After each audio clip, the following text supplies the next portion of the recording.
वैसे साहब सबसे पहले तो हम ट्रेन हादसे पे चलेंगे, एक के बाद एक, एक के बाद एक, लेकिन उसका ना ही रिजल्ट निकलता है, जो कि इमरान खान साहब ने अपने वक्त में कहा था कि अगर कोई हादसा होता है तो सबसे पहले जो है वो जो मिनिस्टर है उसको रिजाइन कर देना चाहिए। तो मैं उसी रिजाइन के बारे में पूछूंगा, क्या इस गवर्नमेंट ने कोई ऐसी रिजाइन की है पहले और अब? देखिए आसिम, अनफॉर्चुनेट एलिमेंट ये है कि हमारी तमाम सियासी जमातें जो हैं उनकी सियासत का मरकज और महवर और उनके बयानात अपोजिशन में रहते हुए कुछ और होते हैं, और जब वो हुकूमत में आ जाते हैं तो उनकी तरजीहात बदल जाती हैं। अब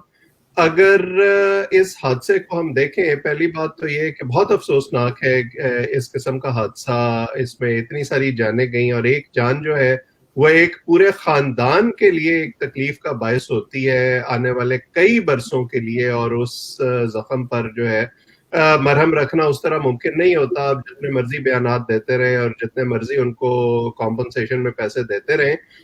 वो जान की कमी तो पूरी नहीं हो सकती। लेकिन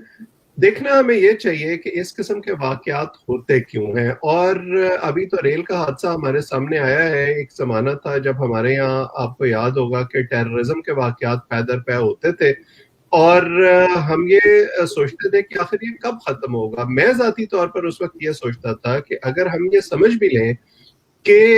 ये वाकयात ख़त्म हो जाएंगे, और जैसे कि हम सब जानते हैं कि 70-80 हज़ार से ज़ायद लोग टेररिज्म के वाकयात में अपनी जान से गए, क्या हमने कभी ये जानने की कोशिश की है कि पाकिस्तान में दूसरी किस्म के जो वाकयात हैं, कभी ट्रेन का हादसा हो गया, कभी बस का हादसा हो गया, कभी कोई डूबने से किसी की कश्ती, किसी की जान चली गई, कभी कोई इमारत गिर गई, कभी करंट लग गया, कभी आग लग गई, इस किस्म के वाकयात को अगर हम इकट्ठा करें तो शायद हर साल कई गुना ज्यादा जानें जो हैं वो चली जाती हैं, और उसका टोटल जो ओनस है वो उस वक्त की हुकूमत पर और उससे पिछले वाली हुकूमतों पर होता है। क्योंकि हमारे यहाँ तमाम हुकूमतें जो हैं वो अपना जो इक़दामात करती हैं वो समझती हैं कि ये बस हम 5 साल के लिए आए हैं और हमने कोई ऐसा काम नहीं करना जो 5 साल से आगे हमें फायदा ना दे सके। अब जैसे जिस बयान का आपने जिक्र किया, इमरान खान साहब को उस वक्त सूट करता था पॉलिटिकल माइलेज के लिए कि वो ये कहें कि जी हाई मॉरल ग्राउंड लेने के लिए वजीर को मुर्द इल्जाम ठहराना चाहिए। अब उनकी तरजीहात बदल गई हैं और अब उनको लगता है कि वो ऐसे नहीं कर सकते। जैसे हमने फवाद चौधरी साहब का भी बयान सुना और उन्होंने कहा कि वो साद रफीक के जो गुनाह थे या साद रफीक की जो गलतियां थी उन पर आजम सवाती क्यों इस्तीफा दें। तो फिर साद रफीक से अगर पूछा जाएगा तो वो कहेंगे कि मैं जो उनसे पहले वजीर थे, शायद वो ANP के गुलाम अहमद बिलोर थे, कि मैं उनके गुनाहों की सजा क्यों भुगतूं। गुलाम अहमद बिलोर कहेंगे कि मैं जो मुशर्रफ दौर के रेलवे के वजीर थे जावेद अशरफ काजी, मैं उनके गुनाहों की सजा क्यों भुगतूं। सो ये सिलसिला तो फिर पीछे से पीछे जाता जाएगा और होते होते ये कायदे आजम तक पहुंच जाएगा कि जी क्योंकि कायदे आजम ने पाकिस्तान बनाया था और वो ना पाकिस्तान बनाते तो शायद ये मसला ही ना होता, क्योंकि अंग्रेज ने रेल की पटड़ी बिछाई थी तो अंग्रेज खुद ही उसको अपडेट भी करता रहता। सो ये जो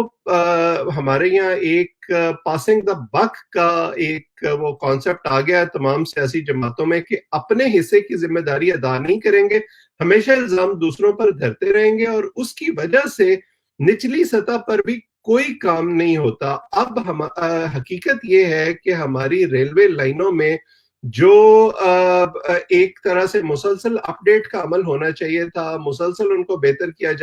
जाना था, वो मुद्दतों से नहीं हुआ। मुशर्रफ दौर में शायद थोड़ी बहुत कोशिश हुई थी एक प्रोजेक्ट के तहत, लेकिन वो भी फिर रुक गई। अब जो इंडिपेंडेंट लोग हैं वो ये कहते हैं कि साद रफीक ने थोड़ी बहुत कोशिश की थी, लेकिन अगेन क्या वो कोशिश इतनी थी और उन 5 सालों में वो पूरी हो सकती थी, जिसका नतीजा ये निकलता कि रेलवे के तमाम मसाइल हल हो जाते। शायद वो टाइम उसके लिए मुकम्मल नहीं था। अभी अगर हम इन 3 सालों को देख लें तो शेख रशीद साहब के 3 सालों में कोई 60 से ज्यादा छोटे बड़े वाकयात ट्रेन हादसों के हो गए, اور اب جب اعظم سواتی صاحب 3 سال کے بعد آئے ہیں تو وہ کہتے ہیں کہ جی شیخ رشید صاحب نے تو کوئی کام ہی نہیں کیا اور اب ریلوے کو میں ٹھیک کروں گا. تو یہ جو میوزیکل چیئرز ہے ہمارے یہاں، یہ سیاسی طور پر یہ کوئی مسئلہ حل نہیں ہونے دیتی، سیاستدان اونرشپ نہیں لیتے، اور نیچے جو افسران ہیں وہ پھر اس سے فائدہ اٹھاتے ہیں. بالکل. دیکھیں